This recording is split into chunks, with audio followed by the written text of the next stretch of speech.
Bismillahirrahmanirrahim. Assalamualaikum warahmatullahi wabarakatuh.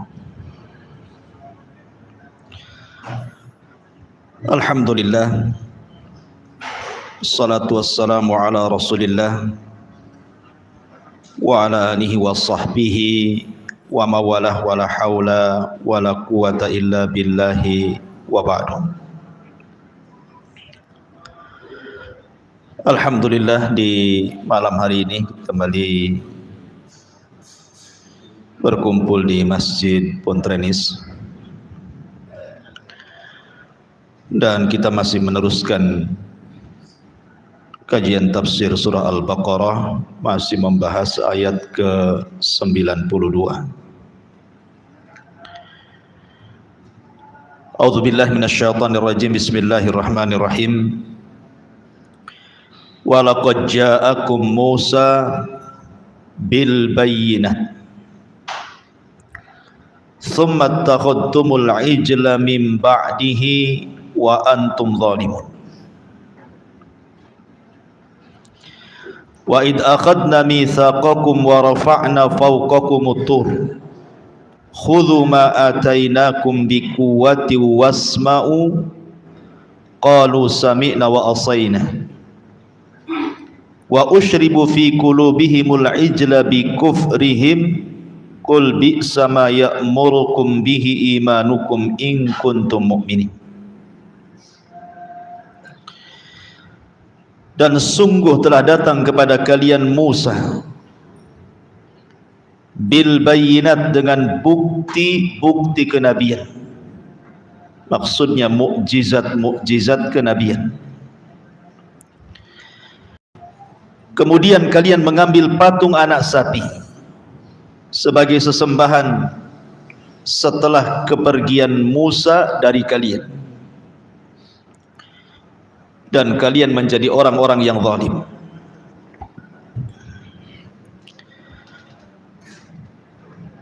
Dan ingatlah ketika kami mengambil perjanjian dengan kalian,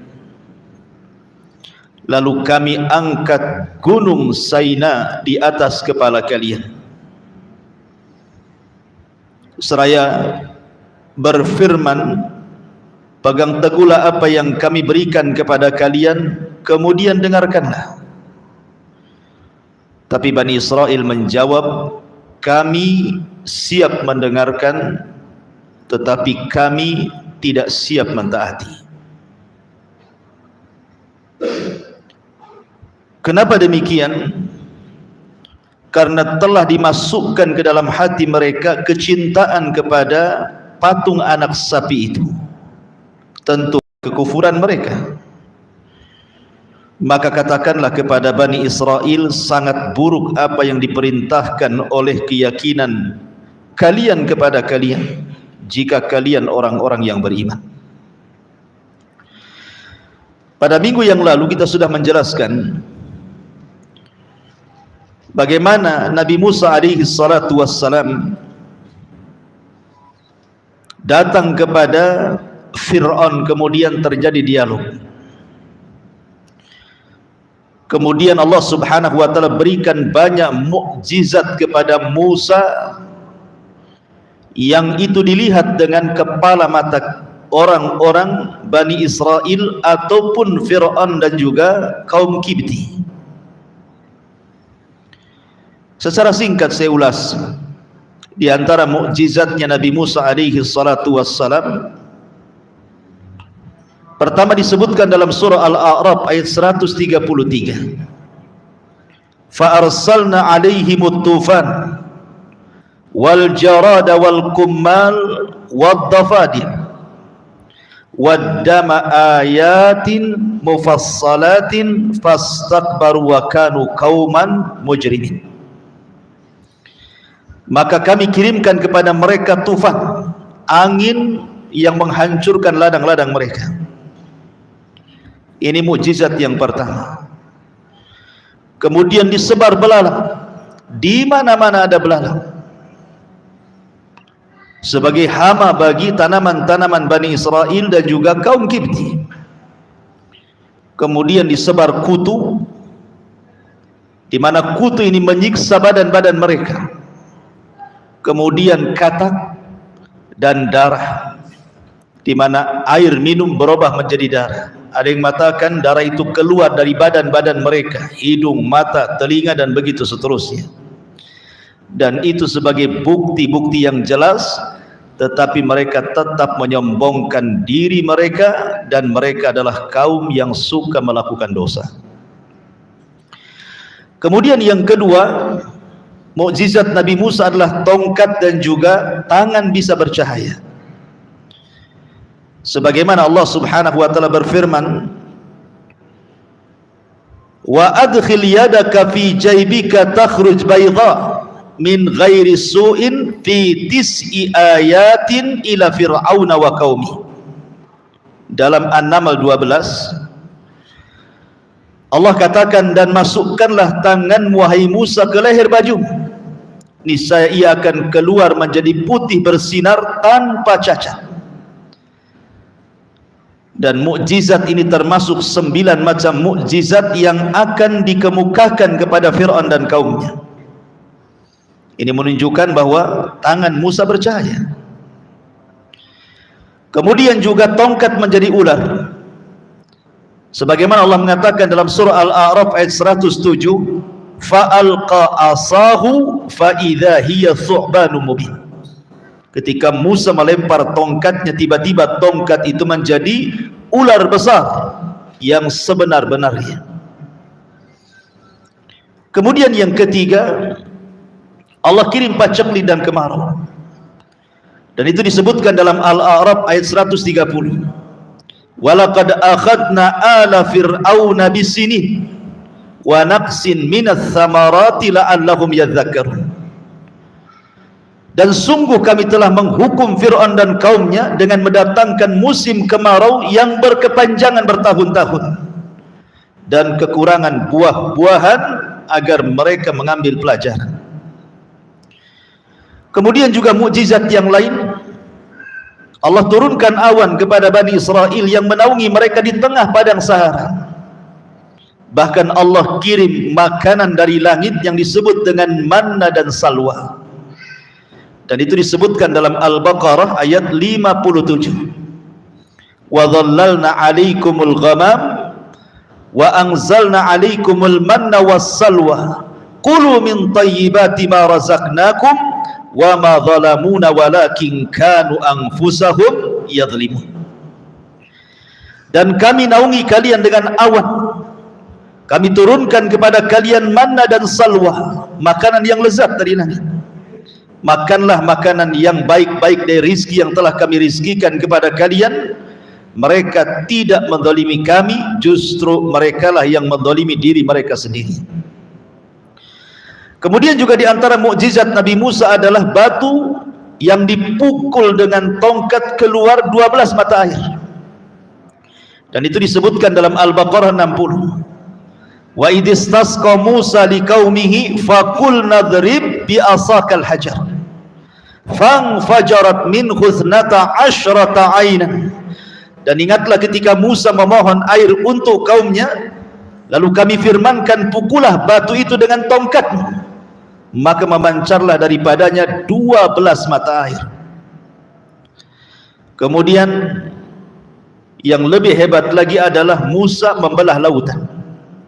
Dan itu disebutkan dalam surah Asy-Syu'ara ayat 63, fa'auhayna ila Musa anidrib bi asakal bahra fanfalaqa fakana kullu firqin kataudil azim.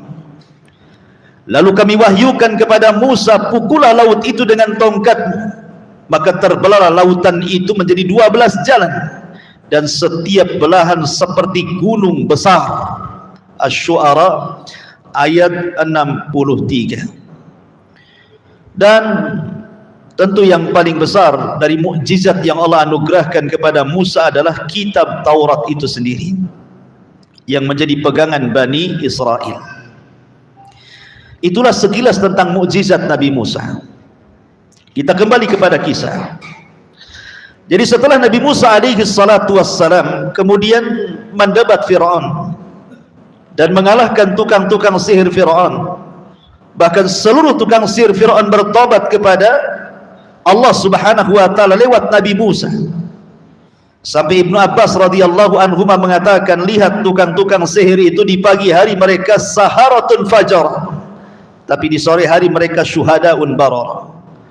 Pagi hari mereka tukang sihir yang jahat, tapi di sore hari menjadi para syuhada yang baik. Maka kemudian Musa pun setelah peristiwa itu, maka Musa menyingkir ke Bani Israel selama bertahun-tahun, berdakwah di tengah Bani Israel tanpa gangguan Fir'aun. Tapi kemudian datang perintah Allah Subhanahu wa taala agar Musa membawa Bani Israel, membebaskan dari perbudakan Fir'aun ke mana? Ke Baitul Maqdis. Mendengar bahwa Musa akan membawa Bani Israel, tentu Fir'aun marah, dan Fir'aun bersumpah untuk membantai mereka semuanya. Ketika itu maka Allah katakan, fa asri bi ibadi lailan innakum muttabaun. Ya Musa, karena itu berjalanlah dengan hamba-hambaku di malam hari, sesungguhnya kamu akan dikejar. Maka Musa pun bergegas mengumpulkan Bani Israel, keluar dari daerah Bani Israel di Mesir, kemudian mengarah ke sebelah timur ke Baitul Maqdis. Kemudian Allah katakan, watrukil bahra rahwan innahum jundun mughraqun. Dan biarkanlah laut itu terbelah, sesungguhnya mereka bala tentara yang akan ditenggelamkan. Akhirnya kemudian Musa membawa Bani Israel dikejar tuh sama Fir'aun dan tentaranya. Sempat terhalang lautan, dan itu membuat keraguan Bani Israel, sampai mengalami ketakutan di antara mereka, dan di antara mereka mengatakan kepada Musa, ya Musa inna la mudrakun. Musa, mereka sudah melihat kita di sini, habis kita, katanya. Di depan lautan, di belakang pula tentara Fir'aun. Mau kemana kita? Maka Musa memberikan kepercayaan kepada Bani Israel dengan menanamkan tauhid dan mengatakan, inna ma'iya rabbi sayahdin. Tenang, kita ini punya Allah, punya Tuhan. Tidak mungkin Tuhan kita menyia-nyiakan, pasti Dia akan mencari jalannya untuk kita.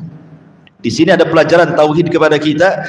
Di saat antum ada ujian dan masalah, kembali kepada Allah, niscaya pasti Allah akan memberikan jalan keluarnya. Wa man yattaqillah yaj'al lahu makhraja. Siapapun yang bertakwa kepada Allah, pasti Allah uraikan setiap permasalahannya, carikan jalan keluarnya.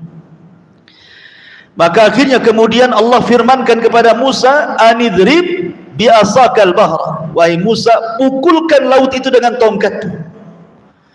Maka dipukullah tongkat itu kepada lautan. Tiba-tiba kemudian lautan terbelah menjadi 12 jalan, dan seperti gunung besar yang membelah lautan. Bani Israel pun melintasi lautan merah itu. Kemudian Fir'aun mengejarnya dan memaksa juga ikut mengejar ke tengah lautan, karena dalam bentuk jalan. Ketika Musa sudah di seberang sana, kemudian Fir'aun di tengah-tengah, maka Allah Subhanahu wa taala perintahkan Musa untuk memukulkan kembali supaya lautan itu menyatu kembali. Maka di sini Allah Subhanahu wa taala katakan, fa aghraqna fir'auna wa junudah. Maka kami tenggelamkan Fir'aun dan seluruh bala tentaranya. Makanya Allah katakan, kam taraku min jannati wa uyun wa zuru'i wa maqamin karim wa na'matin kanu fiha faqihin kadzalika awrathnaha qauman akharin. Ketika Fir'aun dan bala tentaranya mati di Laut Merah itu, dia meninggalkan istana dan seluruh kekayaannya di Mesir. Apa yang terjadi? Betapa banyak taman-taman dan air mata yang indah yang mereka tinggalkan. Betapa banyak kebun-kebun serta tempat-tempat kediaman yang indah yang mereka tinggalkan. Dan kesenangan-kesenangan yang dapat mereka nikmati di sana mereka tinggalkan. Demikianlah kami wariskan semua kekayaan Fir'aun kepada siapa? Kepada Bani Israel. Lihat, sehebat apapun punya kerajaan, dunia ini pasti akan ditinggalkannya. Di sini ada pelajaran, jangan sombong. Lihat Firaun yang dia katakan bahwa seluruh sungai-sungai dan laut Mesir itu min tahti, semua ada di telapak kakiku. Ketika dia sombong mengatakan seperti itu, maka Allah tenggelamkan di laut itu. Ketika dia sombong mengatakan bahwa seluruh lautan dan sungai Mesir berada di bawah kakiku, Allah tenggelamkan pula di lautan. Ini pelajaran kepada siapapun yang congkak dan sombong, bahwa kesombongan itu ada akhirnya. Dunia ini pasti berubah, dan berubah itu ketetapan Allah Subhanahu wa ta'ala. Dulu Anda kaya, banyak jabatan, bisa memerintah, rupanya ada waktunya. Lihat Firaun. Ma'asyiral muslimin yang dimuliakan Allah Subhanahu wa ta'ala, maka Allah katakan, fama bakat alaihimus sama wal ardu wa ma kanu mungharin, maka langit dan bumi tidak menangisi kematian mereka, dan mereka pun tidak diberi penangguhan waktu sama sekali, tidak sempat bertobat, mati. Ya. Langit bumi tidak ada yang sedih. Buat apa sedih? Kematian orang zalim congkak itu tidak ada yang menangisi dia, kecuali kutukan-kutukan manusia. Lah akhirnya kemudian setelah Musa pun berhasil menyeberangkan Bani Israel, kemudian mengarah ke timur Baitul Maqdis, tiba-tiba di tengah jalan ada sebuah kampung, mereka menyembah patung anak sapi. Ingat Bani Israel ketika di Mesir, mereka sembah anak-anak sapi kan, itu patung-patung sapi. Jadi ketika mereka melihat sesembahan yang pernah mereka sembah dahulu, nampak pula di situ dan disembah oleh orang kampung situ. Tiba-tiba mereka nyeletuk kepada Musa, ya Musa, ij'al lana ilahan kama lahum alihah. Musa, buatlah Tuhan macam itu. Kami rindu punya Tuhan macam itu. Buatlah Tuhan macam itu, katanya. Biar kami juga punya sembahan yang sama seperti itu. Musa emosi dan marah dan mengatakan, Allahu Akbar, innakum qaumun tajhalun. Allahu Akbar, kalian itu kaum yang bodoh. Sudah diberikan hidayah tauhid, mau kembali kepada kesyirikan. Itulah ikhwatu fiddin, terkadang orang hijrah ini yang dulunya mungkin di atas kesyirikan, di atas bid'ah, di atas maksiat, kemudian dia hijrah ke sunnah, hijrah ke tauhid, hijrah kepada ketaatan.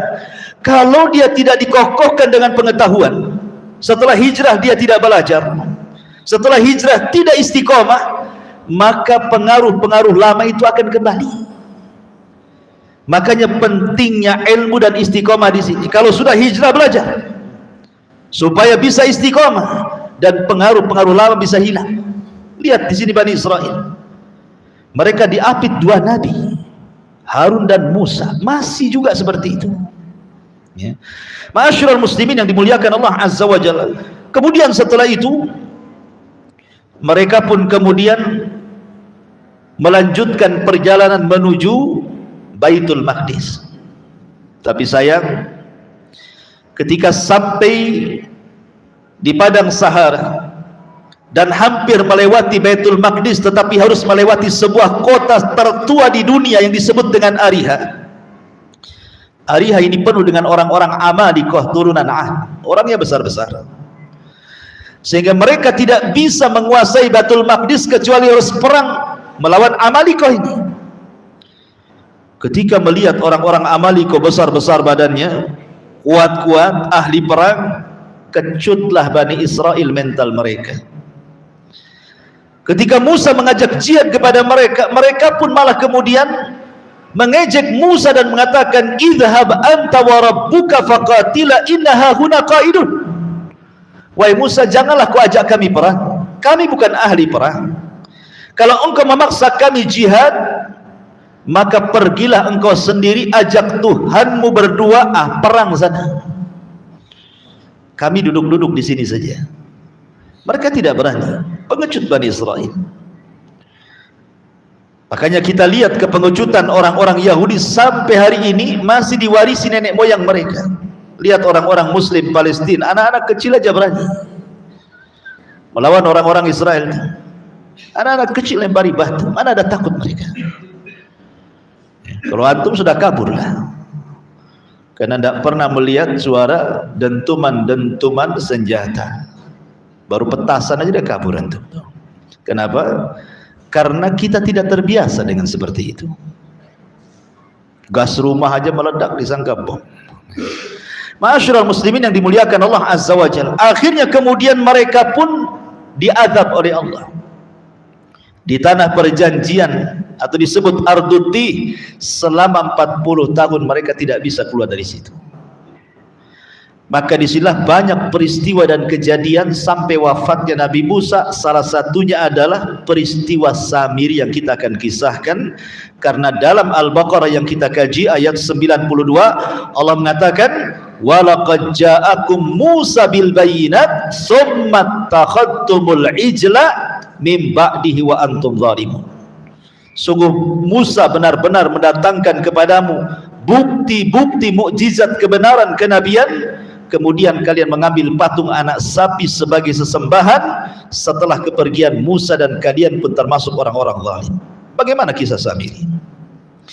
Ma'asyiral muslimin yang dimuliakan Allah Subhanahu wa taala, kisah Samiri ini dicantumkan dalam 2 surat dalam Al-Quran. Yang paling panjang surah Toha dan pelengkapnya dalam surah Al-A'raf. Kita ambil yang paling panjang saja karena lengkap ceritanya. Allah Subhanahu wa taala berfirman, wa ma a'jalaka an qaumika ya Musa. Apa yang membuat engkau datang ke gunung Sinai lebih cepat wahai Musa, sedangkan engkau meninggalkan kaummu di belakang. Jadi Nabi Musa ketika sudah tidak bisa keluar dari Ardutih itu, otomatis Musa harus membuat undang-undang kepada Bani Israel.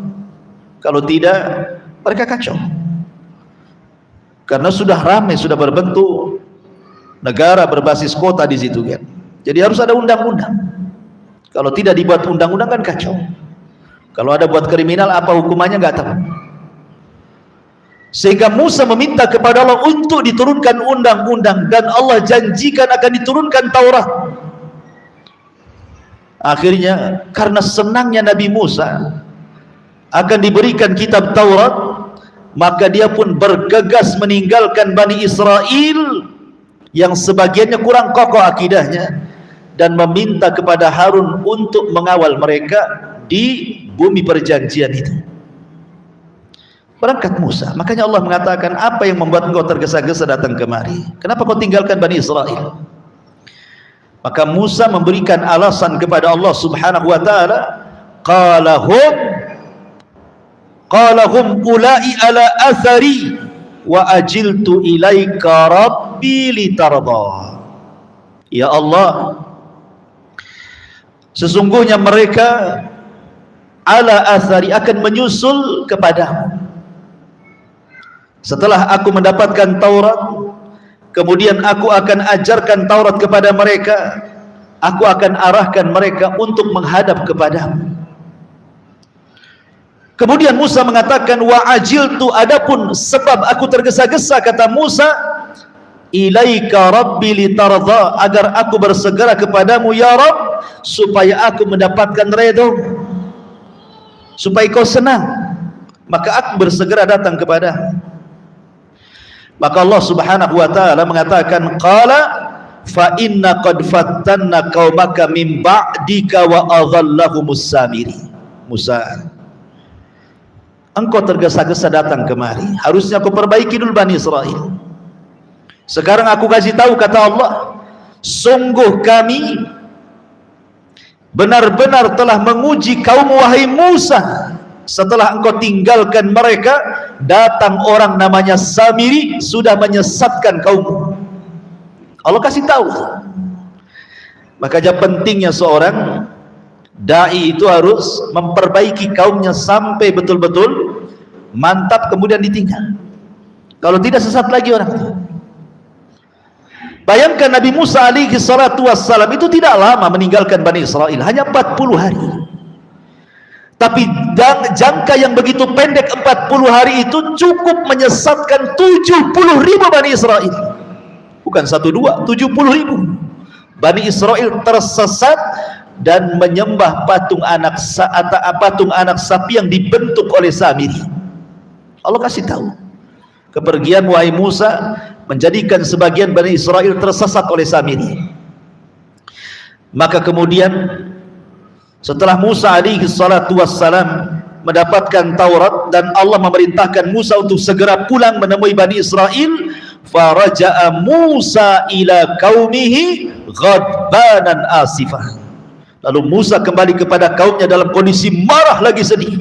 Bagaimana mungkin hanya 40 hari saja bisa tersesat, padahal di tengah-tengah mereka ada Nabi Harun. Coba bayangkan, kenapa Harun tidak bisa untuk menjaga akidah Bani Israel sepeninggalnya? Makanya nanti ada dialog antara Musa dengan Harun.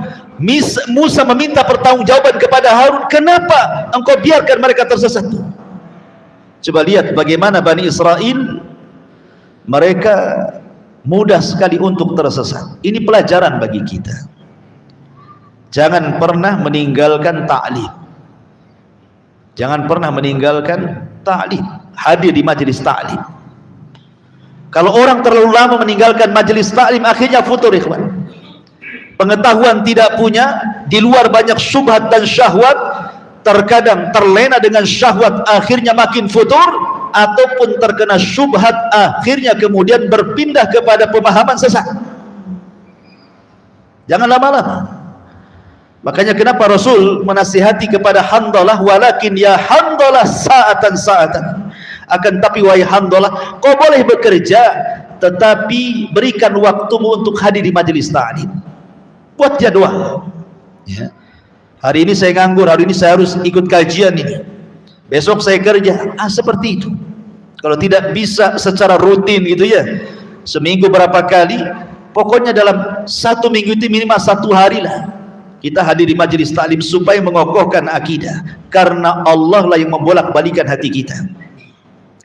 Kemudian Musa mengumpulkan Bani Israel dan mengatakan, ya qaumi, alam ya'idkum rabbukum wa'dan hasana, afatala alaikumul ahdu, am aradtum an yahilla alaikum ghadabun min rabbikum fa akhlaftum maw'idi.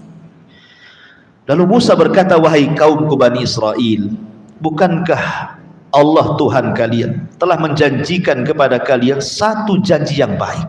Aku sudah bicara dengan kalian bahwa kalian akan mendapatkan undang-undang kitab dari langit. Hanya 40 hari saja aku tinggalkan kalian. Apakah masa perjanjian itu terlalu lama bagi kalian? Apakah 40 hari terlalu lama bagi kalian sehingga kalian langsung kufur seperti ini? Atau kalian memang menghendaki agar kemurkaan Allah menimpa kalian sehingga kalian melanggar perjanjianmu dengan diriku, kata Musa. Maunya kalian itu apa? Masa 40 hari bisa tersesat? Tetapi nanti di akhir zaman Nabi SAW bersabda bahwa ada yang pagi harinya beriman, malamnya kufur. Ada yang malamnya beriman, paginya kufur. Karena mereka mengejar murahnya kehidupan dunia. Dan itu akan terjadi. Bukan 40 hari lagi. Pagi beriman, malam kufur. Malam beriman, pagi kufur. Itu akan terjadi kepada kaum muslimin. Ketika sudah terbuka syahwat dan syubhat, makanya Rasul mengatakan, badiru bil a'mali fitanan. Oleh karena itulah bersegeralah kalian banyak-banyak beramal sebelum datang fitnah itu. Ma'asyiral muslimin yang dimuliakan Allah Subhanahu wa taala, qalu, ketika Musa kemudian mengatakan kepada Bani Israel dengan kata-kata seperti itu, Bani Israel berikan alasan. Qalu ma akhlafna mau'idaka bimalkina walakinna hummilna auzaran min zinatil qaumi faqadafnaha fakadzalika alqas Samiri. Kami tidak melanggar perjanjian wahai Musa atas kemauan kami sendiri, tidak. Kami tidak hendak melanggar perjanjian kami dengan kalian atas kemauan kami sendiri. Akan tetapi kami harus membawa beban berat di pundak kami berupa perhiasan-perhiasan kaum Fir'aun itu. Kami kemudian melemparkannya ke dalam perapian dan demikian pula Samiri melemparkannya. Jadi ketika Bani Israel itu keluar dari Mesir, mereka kan harus punya modal. Namanya perjalanan jauh kan harus ada modal. Terpaksalah kemudian mereka berbohong kepada orang-orang Kipti itu, meminjam emas-emas mereka, tapi tidak bilang mau minggat dari Mesir gitu ya. Jadi banyaklah orang itu hutang kepada kaum Kipti, kaum Fir'aun itu, membawa emas-emas mereka sebagai bekal perjalanan mereka ke Baitul Maqdis itu. Di tengah jalan mereka berpikir, Fir'aun sudah ditenggelamkan, kemudian pasukannya habis, ini barang orang, kapan mau dikembalikan? Maka kami tidak bisa memakainya. Di situ pula ada munafik namanya Samiri, kemudian menjadi provokator kepada mereka dan mengatakan, kalau begitu supaya kalian hilang dari beban-beban kalian, lucutilah emas-emas kalian, lemparkan di satu lubang katanya. Akhirnya mereka pun melepaskan emas-emas mereka, diletakkan di satu lubang, diambil pula sama Samiri, lalu dibuatlah patung anak sapi, dicetak sama dia. Subhanallah, langsung jadi pula tuh. Makanya kemudian Allah mengatakan, fa akhraja lahum ijlan jasadan lahu khuwar qalu faqalu hadza ilahukum wa ilahu Musa fanasi. Kemudian Samiri dari perapian itu mengeluarkan patung yang berwujud anak sapi yang bersuara. Mereka pun berkata, Samiri mengatakan kepada Bani Israel, lihatlah Tuhan, Tuhan Musa, tetapi Musa telah lupa bahwa Tuhannya ada di sini katanya. Jadi Samiri ini subhanallah, dia membuat cerita, membuat karangan. Memang ini ujiannya. Samiri diutus kepada Bani Israel sebagai ujian, sebagaimana dulu Dajjal nanti di akhir zaman akan diutus kepada manusia sebagai ujian akan keimanan manusia, apakah jujur ataukah berdusta keimanannya kepada Allah Azza wa Jalla. Maka begitu juga Allah kirim Samiri. Sama, setiap zaman ada orang munafiknya. Di zaman Rasul ada juga ujian kan.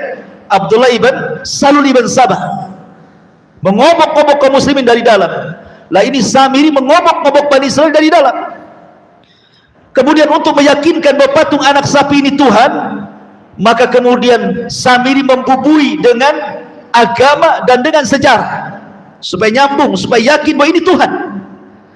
Samiri mengatakan kepada Bani Israel ketika sudah jadi itu patung anak sapi itu, sesungguhnya aku katakan kepada kalian, ini Tuhan kalian. Kenapa mesti patung anak sapi? Karena ketika mereka di Mesir, mereka menyembah patung anak sapi, patung-patung sapi. Makanya dibuat seperti itu sehingga mereka terkenang lagi kan dengan berhala-berhala mereka. Kemudian Samiri mengatakan di hadapan Bani Israel ini, sesungguhnya ini Tuhan kalian dan aku bisa dia buat hidup. Kemudian Samiri mengeluarkan tanah yang disimpannya, kemudian disiramkan ke mulut patung anak sapi itu. Tiba-tiba keluar suara. Takjub Bani Israel. Sudah bentuknya indah, dengan jasadnya yang sangat indah, ketambah-tambah keluar suara, lahu khuwar. Jadi Samiri mengatakan, tahu nggak yang membuat suara patung anak sapi itu? Ini karena semburan tanah yang aku lempar kepada mulutnya anak sapi ini. Kalian tahu dari mana tanah yang kulempar kepada patung anak sapi ini? Tanah ini aku dapat dari bekas pijakan kaki Jibril. Jadi dia buat cerita dia. Jadi ketika kemudian Fir'aun ditenggelamkan dan bala tentaranya, Samiri mengatakan, aku melihat Jibril di samping Nabi Musa sedang menunggang kuda katanya. Dan ketika kaki kuda itu dipijakkan ke tanah, saat itulah Fir'aun ditenggelamkan, maka aku ambil bekas pijakannya. Ini kan hari yang sangat besar, Fir'aun ditenggelamkan, Samiri mengambil pasirnya bekas pijakan kuda. Ini loh sejarah pasir katanya. Jadi seolah-olah dikaitkan sejarah dengan dibumbui sedikit keyakinan. Akhirnya 70.000 Bani Israel percaya bahwa patung anak sapi yang dibentuk Samiri itu Tuhan mereka. Akhirnya kemudian mereka Bani Israel menyembah patung anak sapi itu. Bayangkan 70.000 bukan jumlah sedikit, Iwan, banyak gitu ya. Mereka yakin karena kejahilan mereka. Itulah bahayanya kebodohan, ikhwan, membuka pintu syirik. Sudah tahu namanya patung anak sapi itu tidak mendatangkan manfaat dan madarat. Jika berdoa kepada dia pun tidak mungkin mendengar, kalaupun mendengar tidak mungkin mengijabah. Tapi karena kejahilannya menutup otak mereka, tetap saja mereka menuhankan. Itulah kesyirikan, mencabut akal dari kepala. Kesyirikan itu mencabut kecerdasan, dibutakan mata dan hatinya, dan itulah syaitan di belakangnya. Maka Musa memanggil siapa? Harun. Karena masalahnya Harun yang diamanahi kan untuk menjaga akidah Bani Israel hanya 40 hari saja. Walaqad qala lahum Harun min qablu ya qaumi innama futintum bihi wa inna rabbakumur rahman fattabi'uni ati'u amri. Sebenarnya Harun sebelum kedatangan Nabi Musa, ketika melihat mereka mulai berpaling dari ajaran Musa dan terpengaruh dengan Samiri, Harun ini sempat kemudian mendakwai Bani Israel dan mengatakan, wahai kaumku, sesungguhnya kalian hanya diberi cobaan dengan patung anak sapi itu, dan sesungguhnya Tuhanmu adalah Allah, bukan itu, yang maha pengasih, maka ikutilah aku dan taatilah perintahku. Tapi lihat jawaban mereka Bani Israel kepada Harun, qalu lan nabraha alaihi akifin hatta yarji'a ilaina Musa. Kami tidak akan meninggalkan patung anak sapi ini, tetapi tetap kami akan menyembahnya sampai datang Musa, dan kami akan katakan apakah ini Tuhan atau bukan. Jadi Bani Israel terpecah menjadi dua. Ada yang memang menerima nasihat Harun, mereka tidak mau menyembah. Ada yang membangkang nasihat Harun, bahkan berani untuk membunuh Harun kalau tetap melarang mereka. Sampai seperti itu. Bani Israel itu sampai mengancam nabinya mau dibunuh. Bahkan lebih daripada itu, Samiri mengatakan apa? Lihat, Musa itu jauh-jauh ke Bukit Saina mencari Tuhannya. Loh, Tuhannya ada di sini katanya. Naudzubillah. Masa mengatakan Musa kepada Musa seperti itu? Musa salah cari Tuhan jauh-jauh ke Bukit Saina, padahal Tuhannya ada di sini katanya. Dia lupa bahwa Tuhannya di sini katanya. Ini kan pelecehan kepada Nabi, kawan. Sudah Musa diejek, kemudian Harun diancam dibunuh. Luar biasa Bani Israel ini.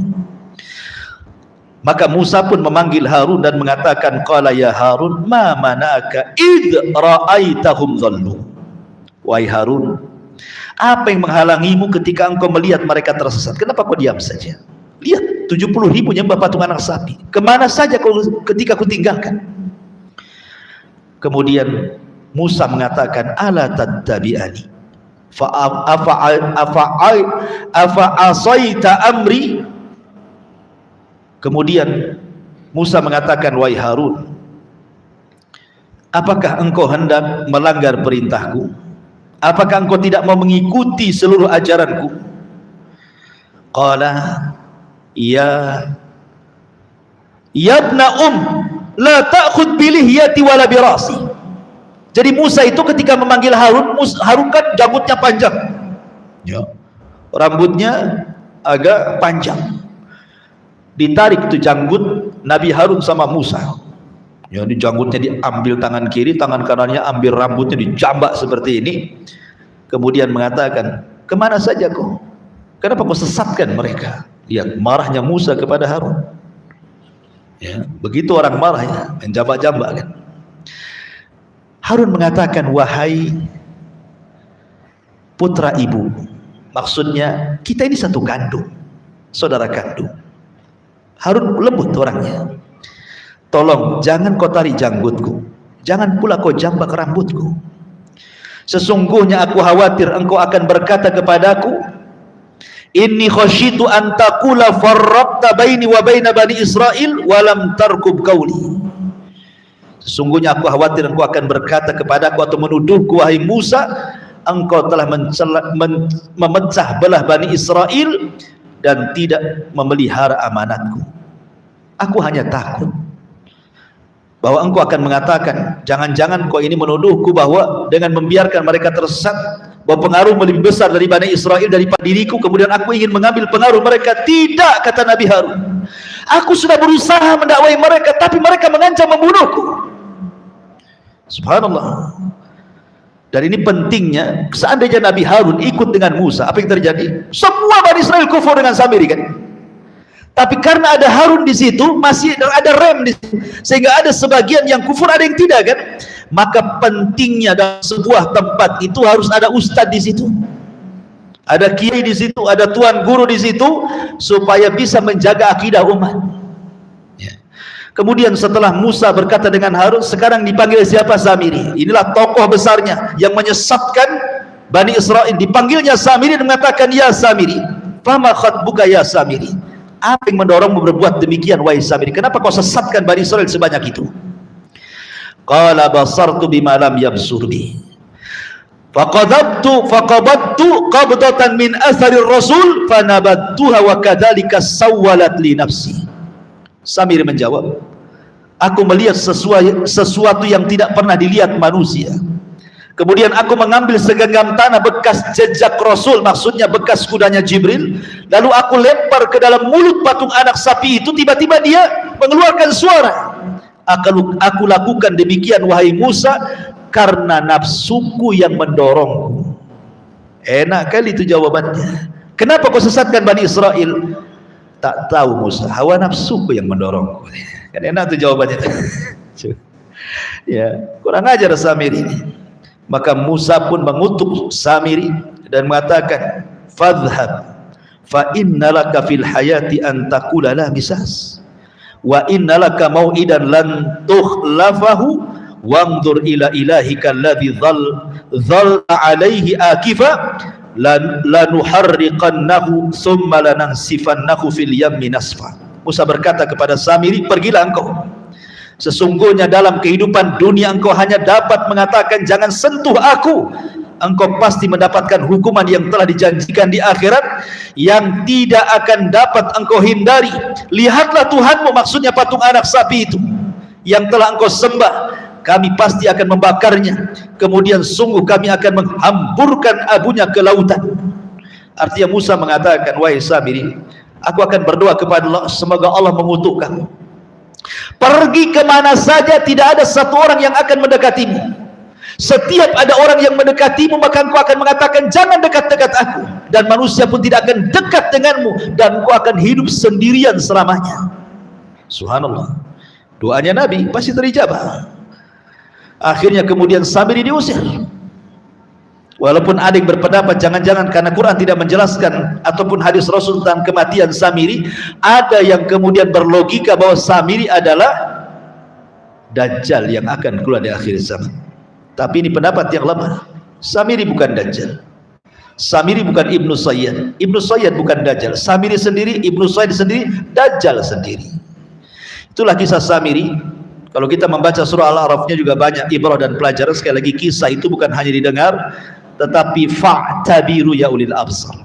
Ambil ibrah. Ibrah itu diambil dari ubur. Ubur itu perjalanan antara belakang sampai ke depan. Jadi kisah-kisah dulu itu terus akan berjalan, dikisahkan sampai hari ini, bahkan sampai kelak. Dan itu banyak pelajaran bagi kehidupan kita tentang kisah Samiri dan kisah-kisah yang dituangkan dalam Al-Quran yang begitu banyak, hampir sepertiga Al-Quran menceritakan tentang banyak kisah orang-orang terdahulu. Tentunya tidak lain dan bukan untuk diambil pelajaran dan ibrah bagi kehidupan kita selama hidup di dunia. Subhanallah bihamdika asyhadu an la ilaha illa anta astaghfiruka wa atubu ilaik. Allah ta'ala. Assalamualaikum warahmatullahi wabarakatuh.